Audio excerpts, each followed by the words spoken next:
When did you realize your stepmom was jealous of you? I was 15 when Dad married Veronica, and at first I thought I'd won the lottery. She was everything my mom wasn't. Young, glamorous, and actually interested in spending time with me. She'd take me shopping for clothes that weren't from Walmart, helped me with makeup tutorials, and even convinced Dad to let me dye my hair auburn like hers. "We're going to be best friends," she'd say, squeezing my hand during our mani-pedi sessions. For 6 months, it was perfect. Then I started getting attention at school. The first red flag came during parent-teacher conferences. My English teacher, Mr. Rodriguez, was gushing about my essay on social justice. "Delilah has such a mature perspective," he said. "Her writing shows real depth." I beamed, waiting for Veronica to share my excitement. Instead, she cut him off. "She gets that from her father," she said coolly. "I've been working with her on structure." That was news to me, but I stayed quiet. The second incident happened at Dad's company barbecue. His business partner, Craig, was asking about my college plans when Veronica appeared beside us. "Oh, Delilah's still figuring things out," she said, wrapping her arm around my shoulders possessively. "She's lucky she has me to guide her." Craig looked confused. "But didn't you just tell me she's only been your stepdaughter for 8 months? Veronica's grip tightened. Time doesn't matter when you have natural maternal instincts.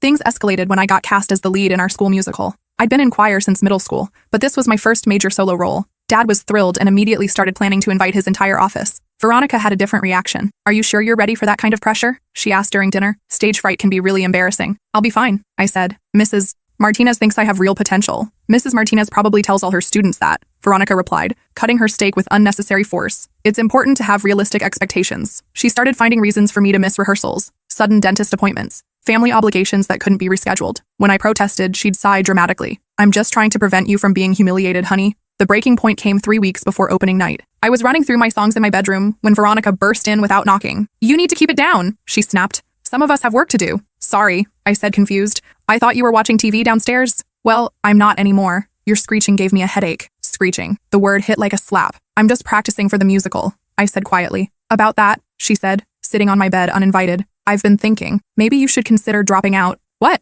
Why?" "Honey, I've heard you sing. You're adequate. But the lead requires someone with real talent. I don't want you to embarrass yourself." Something in her tone made my stomach twist. This wasn't concern. This was something else entirely. That night, I heard her talking to Dad downstairs. "I'm worried about Delilah," she was saying. "This musical thing has gone to her head. She's becoming arrogant. She's just excited." Dad replied, "Let her have this." "Tom, I'm serious. She's developing an ego that's not based in reality. Someone needs to bring her back down to earth before she gets hurt." I crept closer to listen. "Maybe you're being too harsh," Dad said carefully. "I'm being realistic," Veronica shot back. "That girl needs to learn that the world doesn't revolve around her. It's not healthy." Her voice was cold in a way I'd never heard before, like she was talking about a stranger she disliked, not her stepdaughter. The next morning at breakfast, she was back to her sweet voice. "I've been thinking about your future, sweetheart," she said, buttering my toast. "Have you considered focusing more on practical skills? Not everyone can be a performer." I stared at her, finally seeing clearly. She wasn't protecting me from disappointment. She was disappointed that I might succeed, but I had no idea how far she was willing to go to stop me. Looking back, the signs had been there from the beginning. I just hadn't recognized them for what they were. When Dad first introduced us, Veronica had seemed genuinely excited to meet me, but I noticed how her smile faltered when Dad bragged about my grades or mentioned my acceptance into the advanced choir program. "She's so accomplished for her age," Dad had said proudly during that first dinner.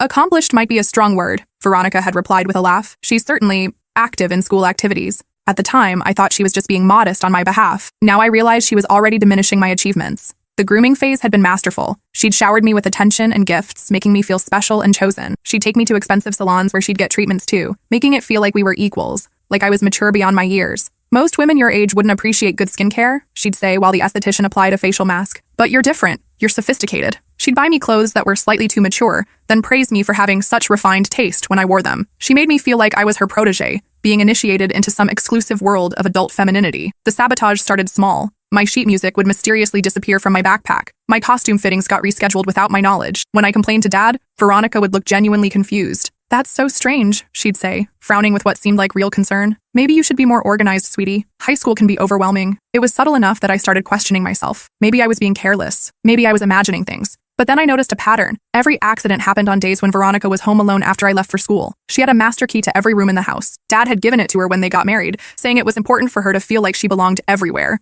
I started finding evidence that she'd been in my room when I wasn't there. My drawers slightly out of order, my journal moved from where I'd hidden it, my clothes rearranged in ways that were almost imperceptible, but definitely deliberate. The psychological warfare intensified gradually. She'd make comments about my appearance that seemed helpful, but left me feeling worse about myself. "That dress is adorable on you," she'd say while adjusting the neckline, "though it does emphasize your hips. Maybe we should look for something more forgiving around your midsection." Or, "Your hair looks so much better when you straighten it. The natural curl is a bit unruly." Very bohemian, but not everyone appreciates that aesthetic. She had a gift for backhanded compliments that made me second-guess everything about myself. She'd praise my intelligence while suggesting I was socially awkward. She'd compliment my singing while implying it was just a cute hobby, not real talent. "You have such a sweet voice," she'd say after I'd been practicing. Very earnest. Not everyone can carry a tune, so that's something to be proud of. The word earnest stung every time. It made me sound naive and amateurish. She started monitoring my friendships, asking detailed questions about my conversations, and subtly planting seeds of doubt about my friends' motives. "Bailey seemed a little jealous when you told her about getting the lead," she'd say thoughtfully. "Sometimes friends have a hard time being supportive when you succeed. You might want to be careful about sharing too much." She'd create artificial emergencies that forced me to miss social events,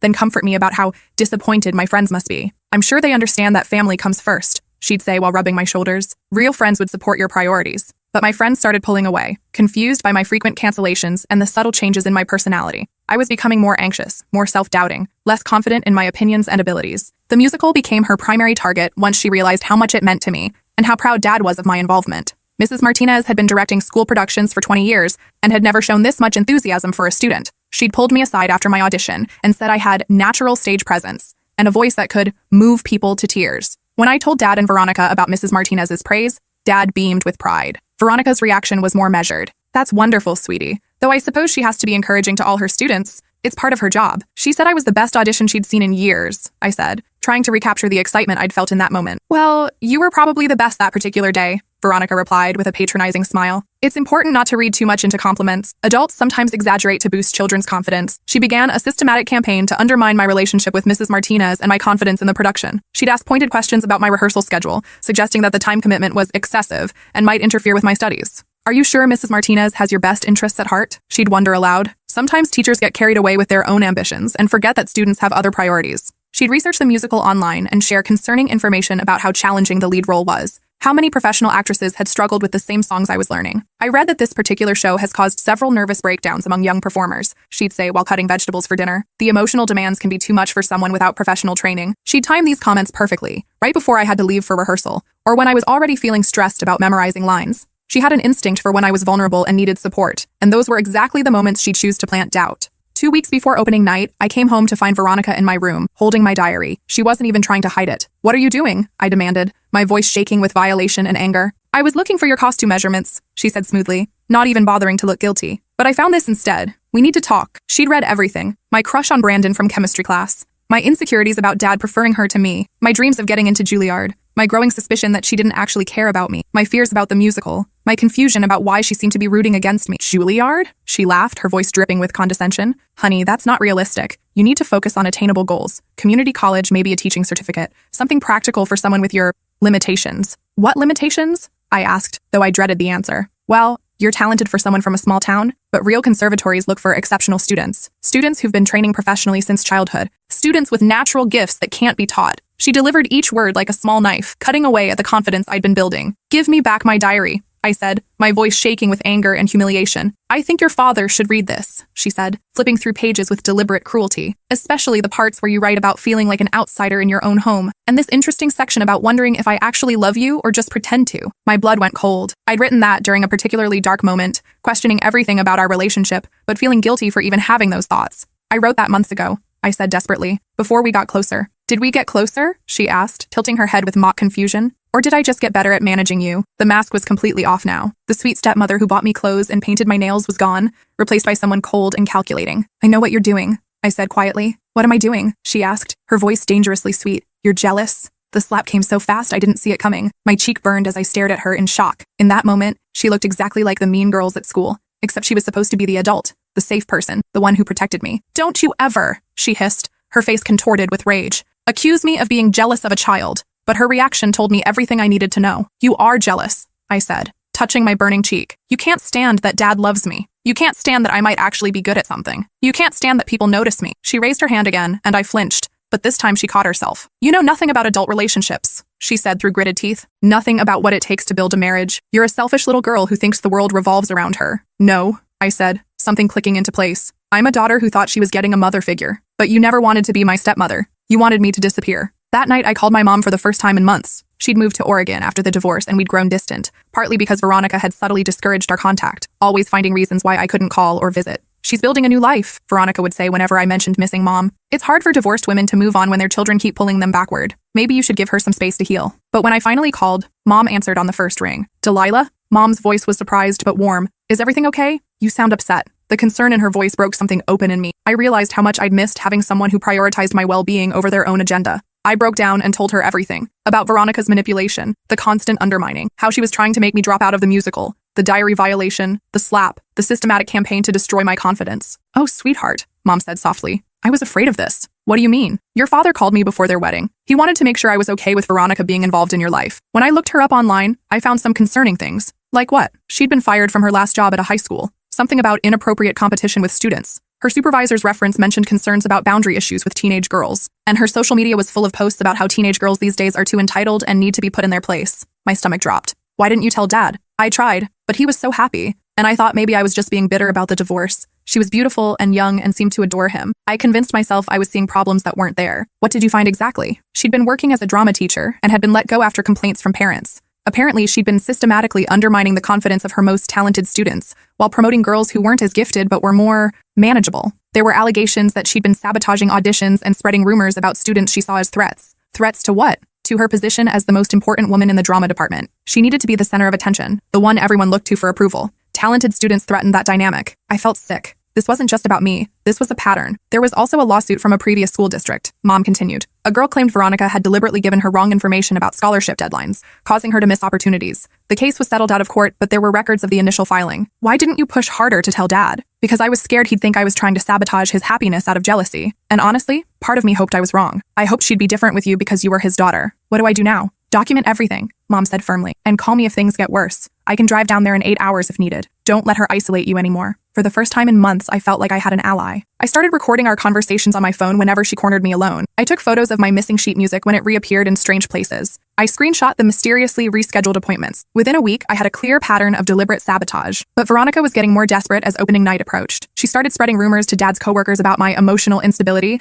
and attention-seeking behavior. She'd mentioned casually at dinner parties how worried she was about my unrealistic expectations and how hard it was to be a stepmother to a difficult teenager. I just don't want her to be crushed when she realizes performing isn't her calling, she'd say with fake concern, while Dad's friends nodded sympathetically. Some children need to learn that participation trophies aren't the same as real talent. She'd share these concerns while I was in earshot, making sure I heard every word. The message was clear. Even Dad's friends thought I was delusional about my abilities. The gaslighting intensified. She'd move my things and then act concerned when I couldn't find them. You seem really scattered lately, honey, she'd say while helping me search for homework that she'd hidden. Maybe the pressure of the musical is too much. It's okay to admit when we're overwhelmed. She started monitoring my phone calls, asking detailed questions about who I was talking to and why. When I pushed back, she'd frame it as parental concern. I'm just looking out for you. Teenage girls can be so influenced by peer pressure. I don't want you making decisions based on what your friends think you should do. She convinced Dad to implement new rules about my phone usage, claiming she'd read articles about social media's impact on teenage mental health. Delilah's been spending too much time online, she'd say during family meetings that felt more like interventions. I think it's contributing to her anxiety about the musical. I wasn't anxious about the musical until she started making me anxious about it. She began inviting her friends over for coffee, timing their visits for when I'd be practicing at home. They'd sit in the living room, talking loudly about their own children's realistic achievements, while I tried to run through my songs upstairs. My daughter Emily is so smart for choosing accounting, one would say. Creative fields are so unstable. Emily will always have job security. Exactly, Veronica would agree. I keep trying to explain to Delilah that passion projects should stay as hobbies. It's better to be practical. They discussed this while looking pointedly at the stairs, making sure I could hear every word about how some parents were doing their children a disservice by encouraging unrealistic dreams. 3 days before opening night, I found her in the garage holding my costume. It was shredded beyond repair. Not torn, but deliberately cut with scissors in a way that made it completely unwearable. Oh no, she gasped dramatically when she saw me, clutching the destroyed fabric to her chest. I was trying to press it for you and the steamer malfunctioned. I'm so sorry, honey. The steamer was unplugged and sitting on a shelf across the garage. And fabric doesn't shred like that from steam damage. I could see the clean scissor cuts where she'd methodically destroyed hours of costume department work. You destroyed it on purpose, I said, my voice flat with the weight of finally having undeniable proof. That's a very serious accusation, she replied, her eyes cold despite her concerned tone. I think you're under too much stress. Maybe this is a sign that you should step down from the lead role. Sometimes the universe sends us messages. I'll wear something else. With 3 days' notice? Honey, be realistic. The other girls have been preparing their backup roles for weeks. You can't just throw something together and expect it to work. The show deserves someone who's properly prepared. But I was done being realistic according to Veronica's definition. I called Mrs. Martinez and explained what happened. Careful not to directly accuse Veronica, but making it clear the costume had been deliberately destroyed. Mrs. Martinez was at our house within an hour, with the drama department's emergency costume collection. When Veronica answered the door, her face went white with surprise and barely concealed anger. Delilah told me about the accident, Mrs. Martinez said politely but with steel in her voice. These things happen. Luckily, we have backup options that should work beautifully. Actually, Veronica said quickly, clearly panicking, I've been thinking Delilah might be overwhelmed. Maybe she should consider what? Dad's voice came from behind her. He'd just gotten home from work. Mrs. Martinez turned to him with a warm smile that didn't quite hide her suspicion about what she'd walked into. I was just telling Veronica how proud you should be. Delilah is the most talented student I've taught in 15 years. We actually have a representative from the state university coming to see her perform Friday night. Dad's eyes lit up with genuine pride. Really? That's incredible. I had no idea. Oh, she's been modest about it, Mrs. Martinez said, watching Veronica's face carefully. Sometimes the most gifted students are their own worst critics. But the university scout specifically requested to see her after hearing her audition recording. I watched Veronica's face cycle through emotions, surprise, anger, calculation, before settling on forced enthusiasm that didn't reach her eyes. That's wonderful news, she said through gritted teeth. We're so proud of her. After Mrs. Martinez left, Veronica cornered me in the hallway while Dad was in the shower. You think you're so smart, she whispered. Her mask completely dropped. But you have no idea what you're dealing with. What's that supposed to mean? She smiled, but it was the cold smile of someone planning revenge. Opening night is in 3 days. A lot can happen in 3 days. Accidents, last-minute emergencies, food poisoning, technology failures. The theater world is so unpredictable. The threat was crystal clear. You wouldn't, I said, though I knew she absolutely would. Wouldn't what? I'm just observing that high school productions are notorious for things going wrong. Equipment failures, student illnesses, family emergencies that require leads to step down at the last minute. She was laying out her sabotage plan like a warning and a promise. That night, I heard her on the phone in her office, speaking in hushed tones. I need you to do me a favor, Derek, she was saying. There's this little performance at the high school Friday night. I need something to go wrong. Nothing dangerous, just embarrassing enough that she'll never want to perform again. I pressed my ear to the door, my heart racing. I don't care what it costs. Mess with the sound system, cause a power outage, anything that would force them to cancel or restart. This has to stop before it goes any further. Derek was her brother, the one who worked in tech and had always given me the creeps during family dinners, making inappropriate comments about how I was developing and would drive boys crazy when I got older. She's getting too much attention, Veronica continued. People are starting to think she's special. Tom's already talking about college funds and private lessons. This needs to end now before she gets any more ideas about herself. What if someone gets hurt? Derek asked. Nobody's going to get hurt. Just make it look like equipment failure. Make her look incompetent. Make it clear she's not ready for this kind of responsibility. I immediately called my mom, whispering frantically into the phone. We need to involve your father now, she said after I told her about the phone call. This has crossed the line from emotional abuse into active sabotage. What she's planning could be criminal. But what if Dad doesn't believe me? Then I'm driving down there tonight, and we're going to have a family meeting he'll never forget. But first, you need to get that recording to someone official. But I wanted to handle this myself first. I'd spent months being manipulated and undermined. It was time to turn the tables and use her own tactics against her. The next morning, I put my plan into action. I loudly announced at breakfast that I was having second thoughts about the musical and considering dropping out. Maybe you're right, I said to Veronica, watching her eyes light up with triumph. I'm probably not ready for this kind of pressure. What if I embarrassed myself in front of all those people? Her entire demeanor changed instantly, becoming warm and supportive. I think that's very mature of you, sweetheart. There will be other opportunities when you're older and more experienced. High school is about learning, not about putting yourself in situations where you might fail publicly. Actually, I continued, I was wondering if you could call Mrs. Martinez for me. I'm too embarrassed to quit myself. Could you explain that I'm having anxiety attacks and need to step down? Of course, honey. I'll take care of everything. You don't need to worry about disappointing anyone. I'll handle all the difficult conversations. She practically skipped to her office to make the call. What she didn't know was that I'd already spoken to Mrs. Martinez and warned her about what was coming. If my stepmother calls to say I'm dropping out, I told her, please don't believe her. And please record the conversation if possible.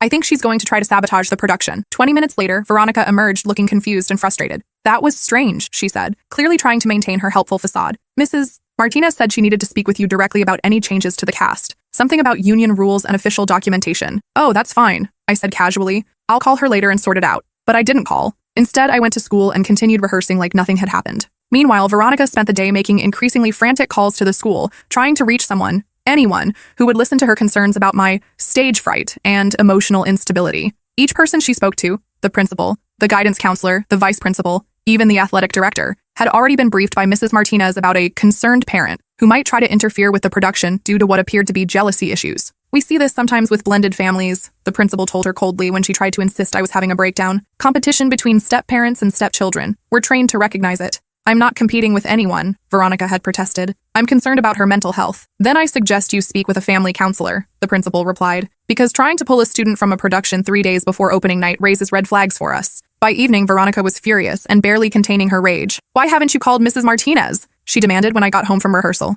Oh, I decided not to quit after all, I said cheerfully, watching her face turn red. I talked to my friends, and they convinced me to stick with it. They said I'd regret giving up on my dreams. Her face went through a series of expressions: shock, anger, calculation, before settling on barely controlled fury. Delilah, she said slowly, her voice dangerously low. We had an agreement. No, we had a conversation. I never agreed to anything, and after thinking about it, I realized you might be wrong about me not being good enough. That's when she made her biggest mistake. You little bitch, she snarled, dropping all pretense of motherly concern. You think you can manipulate me? I've been playing this game longer than you've been alive. I held up my phone, which had been recording the entire conversation. I know, I said calmly. I've been recording you for weeks. The color drained from her face completely. You recorded me without consent. That's illegal in most states. Actually, it's not. This is a one-party consent state. I can record any conversation I'm part of. I looked it up. I'd done extensive research with my mom's help. Plus, I continued, I have photos of my destroyed costume, documentation of all the sabotage, screenshots of the mysteriously rescheduled appointments, and a recording of you hiring your brother to interfere with the school production. Veronica stared at me like I'd grown a second head. For the first time since I'd known her, she looked genuinely afraid. What do you want? She asked quietly. I want you to leave me alone. No more sabotage, no more undermining, no more fake concern. You're going to show up Friday night, smile and clap, and pretend to be the proud stepmother you should have been all along. And if I don't,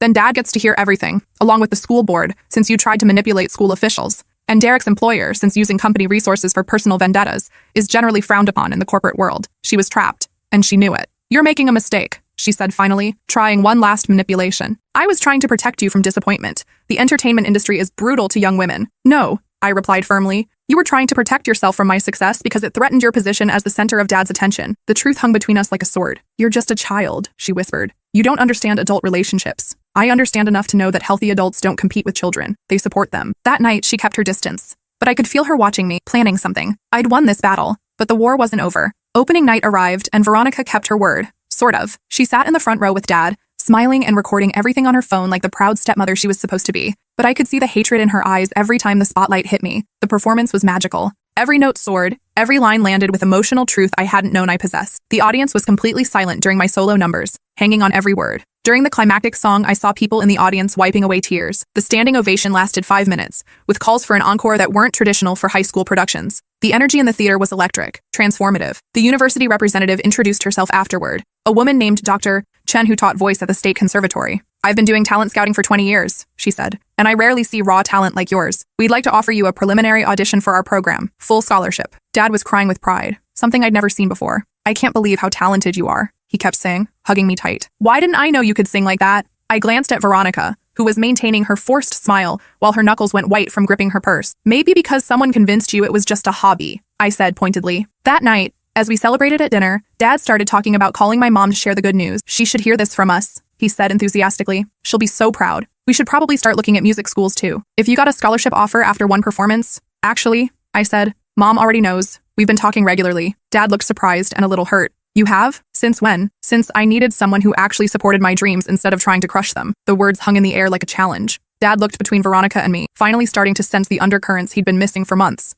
Is there something I should know? He asked carefully. Veronica and I locked eyes across the table. She was silently begging me not to destroy her life. Nothing important, she said quickly. Just typical teenage drama. You know how girls can be. Is that what you call it? I asked. Delilah, she warned, her voice sharp. But I was done being warned, done being silenced, done protecting the feelings of someone who had spent months trying to destroy mine. Dad, there's something you need to know about your wife. And then I told him everything. The gaslighting, the sabotage, the destroyed costume, the phone call to Derek. I played him the recordings. I showed him the documentation. I walked him through months of systematic emotional abuse disguised as stepmother concern. She read my diary without permission. I continued. She slapped me when I called her out on her jealousy. She tried to convince the school that I was having a mental breakdown. She hired her brother to sabotage tonight's performance. With each piece of evidence, Dad's face grew more horrified and angry. The university scout tonight? I added. She tried to prevent me from performing, so I'd never get that opportunity. Veronica, Dad said finally, his voice deadly quiet. Is this true? She tried to deny it at first, claiming I was exaggerating and being dramatic. Then she tried to justify it, saying she was trying to protect me from disappointment. Finally, she broke down crying about how hard it was to be a stepmother, how she felt excluded from our relationship, how I had rejected her from the beginning. I was trying to help her develop realistic expectations, she sobbed,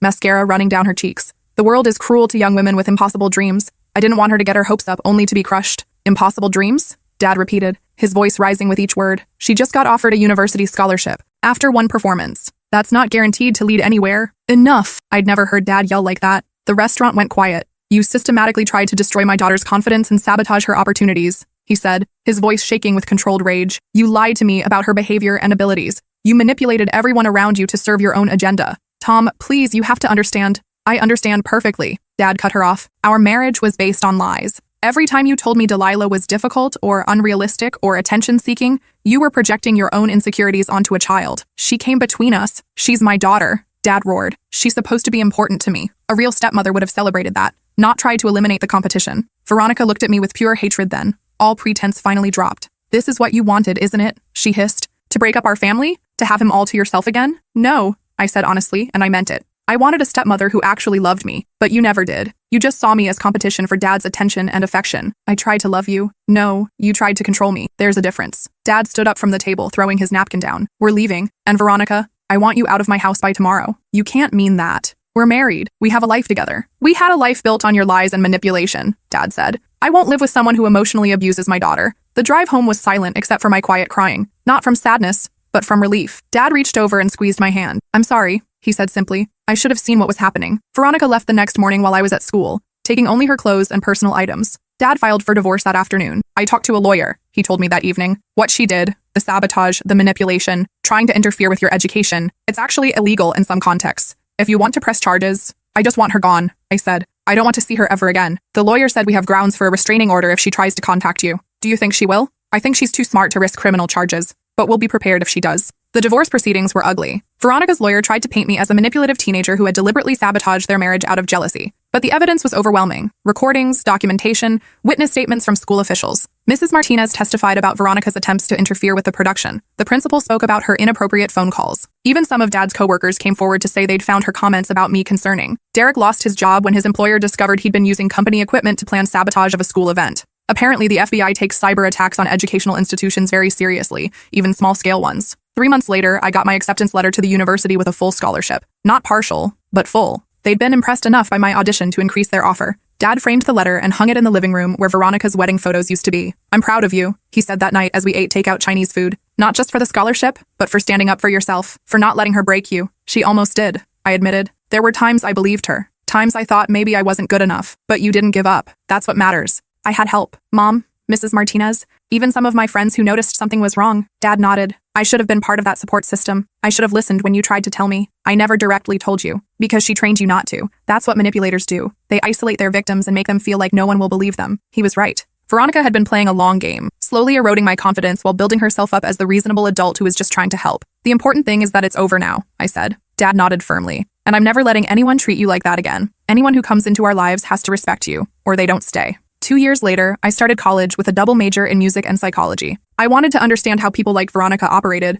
so I could help other kids who found themselves in similar situations. The transition to college was challenging in ways I hadn't expected. Having my confidence systematically attacked for months had left deeper scars than I realized. I struggled with imposter syndrome, constantly second-guessing my abilities despite positive feedback from professors. Dr. R. Chen became not just my voice teacher, but a mentor who helped me rebuild the foundation Veronica had tried to destroy. Talent is like a plant, she told me during one of our early lessons. It can survive harsh conditions, but it thrives with proper care. What you experienced was like having someone pour poison on your roots. We need to help you grow strong again. She introduced me to other students who'd overcome difficult backgrounds. I learned that many successful performers had stories of people who'd tried to discourage them, family members who'd undermined their confidence, teachers who'd told them they weren't good enough. The industry is full of people who survived someone trying to kill their dreams, Dr. Chen said. In some ways, it makes you stronger. You learn to validate yourself instead of relying on others for approval. During my sophomore year, I got a friend request on social media from someone named Chloe. Her message was heartbreaking. I saw your interview about emotional abuse by step-parents. My stepmom is doing the same things to me. She says she's protecting me from disappointment, but really she's trying to stop me from succeeding. She makes me feel stupid and worthless. Can you help? I spent 2 hours on the phone with Chloe that night, teaching her everything I'd learned about documentation, support systems, and standing up for herself. I helped her identify the manipulation tactics and gave her strategies for protecting her self-esteem. The most important thing, I told her, is to remember that her behavior says nothing about your worth and everything about her insecurities. 6 months later, she sent me a photo of herself accepting an award for her science fair project, the same project her stepmother had tried to convince her to drop because science isn't for girls like you. Thank you for showing me I wasn't crazy, she wrote. You saved my life. That's when I realized Veronica had given me something valuable after all, though she never intended to. She'd taught me how to recognize manipulation and fight back against people who try to dim other people's light out of their own insecurity and jealousy. I started a blog about surviving toxic family dynamics, sharing my story and offering resources for other young people in similar situations. The response was overwhelming. Hundreds of messages from teenagers dealing with step-parents, siblings, and even biological parents who were systematically undermining their confidence. One message particularly stuck with me. My stepmom tells me I'm too ugly to be an actress. but then post pictures of herself from high school on social media, talking about how she could have been a model if she'd had the opportunities. I think she's living vicariously through tearing me down. Another wrote, my stepdad says I'm not smart enough for pre-med, but I found out he failed organic chemistry twice in college. He's telling me I can't do something he couldn't do himself. The pattern was always the same. Adults projecting their own failures and insecurities onto the children in their care, disguising emotional abuse as realistic guidance. I started running workshops for teenagers dealing with toxic family dynamics. My favorite session is called When Adults Act Like Mean Girls, because that's exactly what Veronica had been. A grown woman who saw a teenager as competition and tried to eliminate the threat through systematic psychological warfare. The workshops covered identifying manipulation tactics, documenting abuse, building support networks, and most importantly, maintaining self-worth in the face of constant criticism. Remember, I'd tell the groups, healthy adults don't feel threatened by children's success. They celebrate it. If someone in your life is trying to convince you to aim lower, ask yourself what they gain from your failure. Dad remarried 3 years ago to a wonderful woman named Patricia, who celebrated my graduation by throwing me the party Veronica never would have. She genuinely cheers for my successes instead of trying to diminish them, and she treats my achievements as something that adds to our family rather than threatens it. I don't understand women who compete with children, Patricia said once when we were discussing my experience with Veronica.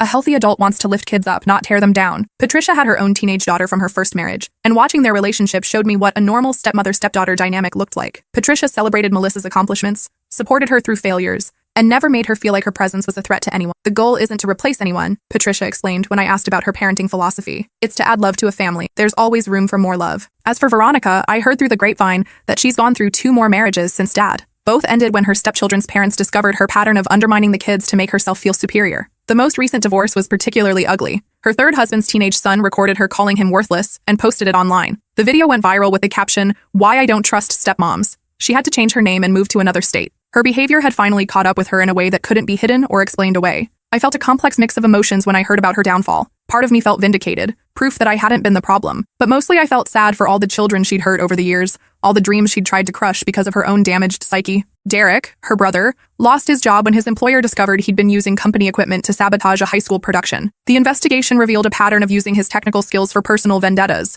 including helping Veronica interfere with students at her previous jobs. Some people never learn that trying to destroy others only destroys themselves in the end, but some of us do learn. We learn to recognize toxic behavior, to document it, to seek help, and to fight back when necessary. Most importantly, we learn that someone else's jealousy and insecurity says nothing about our worth and everything about their character. I'm 22 now, about to graduate with honors and already accepted to graduate school with a fellowship to study music therapy. I perform regularly and teach voice lessons to help pay for school. Every time I step on stage, I think about that night when Veronica tried so hard to stop me from shining. She failed. And that failure taught me the most valuable lesson of all. No one can dim your light unless you let them. The irony isn't lost on me that Veronica's attempt to sabotage my musical career actually strengthened my resolve and led me to discover my true calling, not just as a performer, but as someone who helps other young people overcome the adults who try to crush their spirits. Sometimes the people who try to destroy us end up being the very ones who show us how strong we really are.